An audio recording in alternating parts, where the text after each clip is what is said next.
Paano nga ba mag-Queen Charge Lavaloon sa TH9 at ma-reach ang Legend League kahit na TH9 ka pa lang? Hi guys, it's Chili. So ngayon, ituturo ko sa inyo kung paano ko na-reach ang Legend League gamit lang ang Queen Charge Lavaloons. So bago tayo magsimula sa mga mechanics, baka hindi ka pa naka-follow sa page natin, i-follow mo na yan. So ano nga ba ang Queen Charge Lavaloons? Ang Queen Charge Lavaloons ay isang advanced na strategy sa TH9 na nangangailangan ng tamang planning at execution. So, paano nga ba siya ginagawa? First step, ihanda ang troops. So, ano yung troops na gagamitin natin? Of course, Queen Charge to. Ang bida dito, healers. Kasi pang-heal para sa Queen. And then, level ng Queen natin should be level 15. Yun yung pinakamababang level para sa TH9. Para makapag-start ka ng Queen Charge. Kasi kung masyado mababa, mabagal yung movements ni Queen dito, guys. And mababa din yung life niya, of course. And then also yung Lavaloons. So, we're going to use Lava Hand. 1 Lava Hand lang yung gagamitin natin. And 17 balloons. At the same time, pang funnel natin na Baby Drag. And also the Wall Breaker. And pang linis natin na Minions.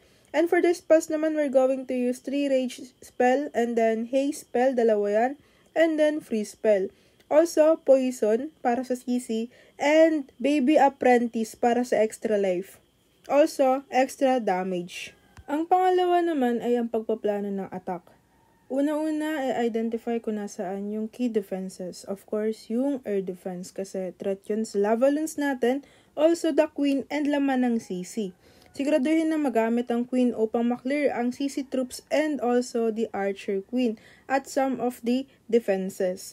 So, makikita nyo dito guys, ang ganda ng lapagan natin, inisip natin yun. So, nakita nyo yung pag-funnel natin. Ginamit ko yung isang Baby Dragon para dun sa kabila, and then si King naman para dito sa kaliwa. Ito, ginamit ko to para pang funnel. So, I use the King pang funnel para magkaroon ako ng dagdag na balloons. Kasi kung gagamitan ko pa to ng Baby Dragon, ay ma-occupy niya yung extra space para dapat dun sa balloons.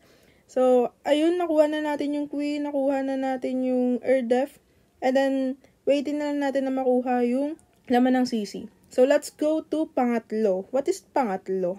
Ang pangatlo, guys, ay ang paglalapag ng spell. Dapat tama yung paglalapag nyo ng spell. Katulad nito, sinasama ko yung Queen and Healer sa Rage, sa pag-rage ko, kasi dagdag heal din yun sa Queen. Kung si Queen lang yung i-rage ko, kawawa yung Queen ko, hindi siya may heal. Kailangan kasama silang dalawa. Proceed naman tayo sa pinakalas ni step. Ito ang Lavaloon deployment. So, sa paglapag ng Lavaloon, unang-unang ilalapag ay ang Lava Hand. Sumunod ang mga balloons.